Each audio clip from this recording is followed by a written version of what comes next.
ভবনের ছাদ থেকে খসে পড়েছে পলেস্তার, বেরিয়ে পড়েছে রড। সামান্য বৃষ্টি হলেই ছাদের ফাটল বেয়ে পানি চলে আসে। এরই মধ্যে জানালার গ্রিলগুলো মরিচা ধরে নষ্ট হয়ে গেছে। নষ্ট হয়েছে দরজা জানালা সহ অন্যান্য উপকরণ। এমন চিত্র ঝিনাইদহের শৈলকুপা সাব রেজিস্ট্রার কার্যালয়ের। এক যুগ আগে ভবনটি পরিত্যক্ত ঘোষণা করে স্থানীয় পৌর কর্তৃপক্ষ। এর মধ্যে চলছে অফিসের কার্যক্রম। এভাবেই প্রতিদিন জীবনের ঝুঁকি নিয়ে কাজ করছেন কর্মকর্তা কর্মচারীরা। 15-20 বছর হয়ে গেল এরকমের অবস্থার মধ্যে চলতেছে। এখানে হলে গিয়ে এই সাব রেজিস্ট্রি অফিস যতদিন পর্যন্ত আছে, আগে তো অন্য জায়গা ছিল, অন্যত্র ছিল, তারপরে এখানে আসার পর থেকেই আস্তে আস্তে অবনতি ঘটতেছে। তো বিশেষ করে আপনি দেখেন যে ওই যখন বৃষ্টি হয়, চরম বৃষ্টি যখন নেমে যায়, ঘন বৃষ্টি হয়, তখন ওই স্যাঁতসেঁতে অবস্থায় পানি ঝপঝপ ঝপঝপ ঝপঝপ করে রুমের ভিতর পড়ে। আমরা আতঙ্কই আছি এবং সাধারণ জনগণ সারা শৈলকুপা উপজেলার প্রত্যন্ত অঞ্চল থেকে এই যে জনগণ আসে, রেজিস্ট্রি করতে আসে, তারা এখানে এসে নিরাপত্তা পায় না। তারা এই যে ছাদের দিক যেই তাকায়, তারা অনেকেই দৌড় মারে, ভয়তে যে মনে হচ্ছে যেন ঘরটা কখন ভেঙে পড়ে যাচ্ছে। আমাদের অফিসারের এসে টেবিলের পারও একদিনকে ওই ভেঙে ছাদের কিছু অংশ ভেঙে পড়ে গেছিল। একদিকে পরিত্যক্ত ভবন, অন্যদিকে সেবা নিতে আসা মানুষের দীর্ঘ লাইন। এভাবেই প্রতিদিন জীবনের ঝুঁকি নিয়ে কাজ করছেন কর্মকর্তা কর্মচারীরা। অপরদিকে পুরনো এ ভবনের পাশেই 3 কোটি টাকা ব্যয়ে নির্মাণ করা হয়েছে নতুন ভবন। এরই মধ্যে হস্তান্তরের সময় পেরিয়ে গেলেও ভবনটি বুঝিয়ে দেওয়া হয়নি কর্তৃপক্ষকে। কাজ সেরে বাসায় যাচ্ছি, এমন হয় যে রাতের বৃষ্টির এসে দেওয়াল রসিয়ে পানিতে একেবারে মেঝে একেবারে ভেসে যায়। যে নিচে যে কাগজপত্র দস্তাবেজগুলো আছে আমাদের নষ্ট হয়ে যাচ্ছে। জনগণ এসে ঠেসাঠেসি, মানে এই যে গরম, এই এত মানে কি বলবো, এই যে ভাঙা বিল্ডিংয়ে আমরা কাজ করছি। আমাদের কাজ তো জনগণের সেবা করা। তা আমাদের মনের মধ্যে যদি সবসময় ভীতি সঞ্চার করে, তাহলে তো আমরা মানুষের ঠিকমতো সেবা দিতে পারছি না। কাজ করছি, করতে করতে দেখা যাচ্ছে যে একটু ওই যেগুলো ফেটে আছে হয়তো পার করে পড়ছে, যে জানালা দিতে যাচ্ছি ছুটে এসে গায়ে পড়ছে।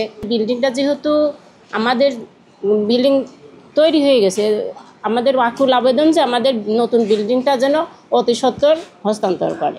সরেজমিনে গিয়ে দেখা যায় সাব রেজিস্ট্রারের কার্যালয়ের ভবনটি জীর্ণ দশায় পরিণত হয়েছে।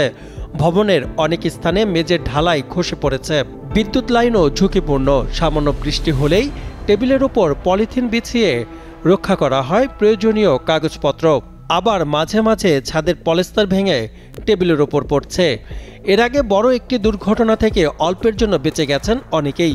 বর্ষার আগে ভবন বুঝে না পেলে হয়তো এই অফিসের সব কার্যক্রম বন্ধ হয়ে যেতে পারে। এতে ভোগান্তিতে পড়বে সেবা নিতে আসা মানুষগুলো। ওয়ালটন আবারও মিলিনিয়ার অফারে ওয়ালটন ফ্রিজ কিনে আপনিও হয়ে যেতে পারেন মিলিয়নিয়ার। মিলিনিয়ার ছড়াছড়ি দেশ জুড়ে, এটা শুধু ওয়ালটনই পারে। এখানে প্রতিদিন 15 থেকে 20 হাজার লোকের সমাগম হয়। তারা তো মানে বিল্ডিংয়ে এসে আতঙ্ক হয়ে যায় যে কি মানে বিল্ডিং থেকে কিভাবে বেরোতে পারবো কি না।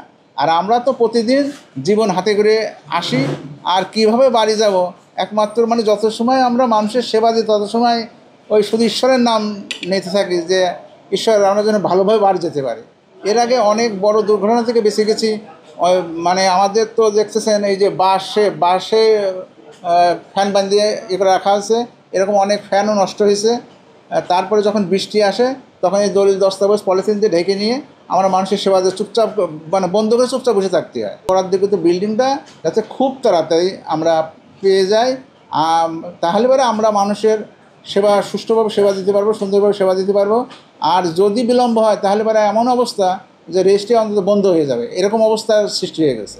ভবনের নির্মাণ কাজ অনেক আগেই শেষ হয়েছে উল্লেখ করে ঝিনাইদহ গণপূর্ত বিভাগের নির্বাহী প্রকৌশলী কালের কণ্ঠকে জানান, কিছুদিনের মধ্যে নতুন ভবন হস্তান্তর করা হবে। শৈলকুপা সাব রেজিস্ট্রার অফিসের প্রায় সব কাজই সমাপ্ত। নির্মাণ সংক্রান্ত কাজকর্ম সবই প্রায় শেষ হয়েছে। এখন বৈদ্যুতিক সংযোগের একটি বিষয় রয়েছে, ওটার কাজও চলমান আছে।